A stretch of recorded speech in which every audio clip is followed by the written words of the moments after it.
Browns passing game coordinator on defense, as well as DB coach Jeff Howard, talked about one of the big additions and what he has seen from John Johnson, the safety. I've been really enjoyed working with John.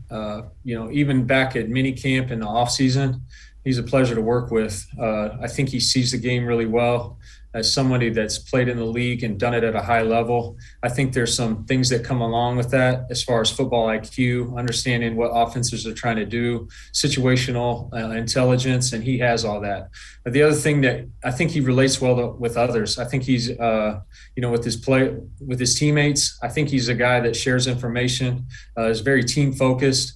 Something that he's shared with me is he wants to make other people's jobs easier. I mean, I think that's something that Coach Stefanski talks about as far as being team focused, and that's who he is. As a player, I've been impressed with what he has put on tape. I think he sees the game really well, especially from the deep part of the field.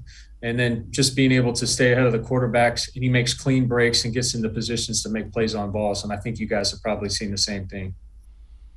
And Kevin, that's been a thing that has been a problem for this Browns defense for a number of years. Let's hope John Johnson eliminates that.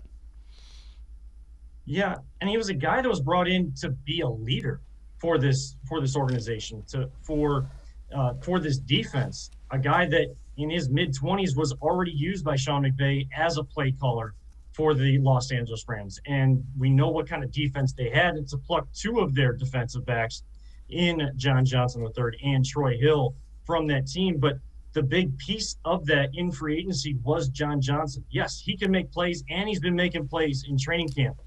The other end of that, and what this team really needed, was veteran leadership and a voice that they could go to beyond just Myles Garrett, someone else that has seen the game, knows the game, has that high IQ, and players are drawn to. I mean, they talked about it right there. Jeff Howard talked about how relatable he is to his teammates in John Johnson. So that's the biggest key, because when a coach tells you something, that's one thing. But when a player echoes that and kind of takes it further and is leading you in that regard, player-to-player conversations can have even more of an impact on your success or lack thereof moving forward than even that coach-to-player relationship.